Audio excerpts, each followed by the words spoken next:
And one Acharya was explaining that when a jiva, we are jivas, we are conditioned souls, subject to birth and death, old age and disease, janma, mrityu, jara, vyadi, dukkha, doshanodharshanam.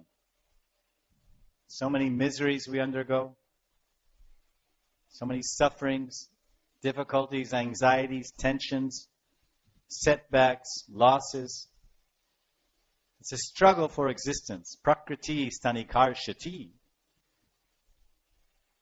But as Krishna called the gopis with his flute on that full moon night of the Sharad season, at some juncture of a jiva's sojourn through the material world, he will hear the sound of Krishna's flute in his heart.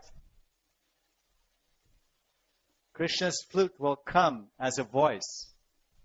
And Krishna in the heart, Paramatma, Antaryami Sri Krishna,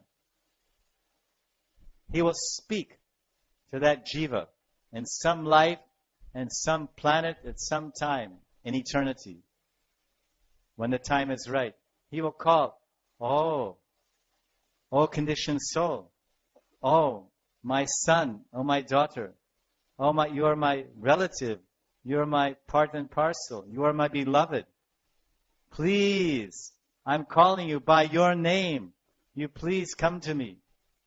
And when one really hears, when a man or woman of this world really hears the call of God in their heart, they hear it and they accept that invitation of God, then no one and nothing in this world can stop that jiva, that man or woman, from running to God.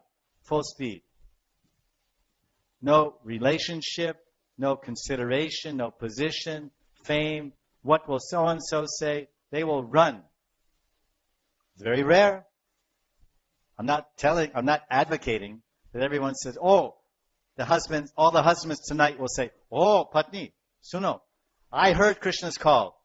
Krishna called me, now I'm running away. So you pay the bills. You pay the bills, you maintain the family.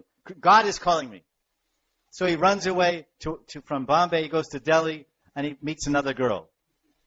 That's not the idea. When God calls you in the heart, then you run away from everything and run to God. To love Him, to serve Him, to surrender unto Him, to dedicate your entire existence to Him and His pleasure. Be it Ram, be it Vishnu, be it Krishna. In this case, it's Krishna. Krishna Sharanagati.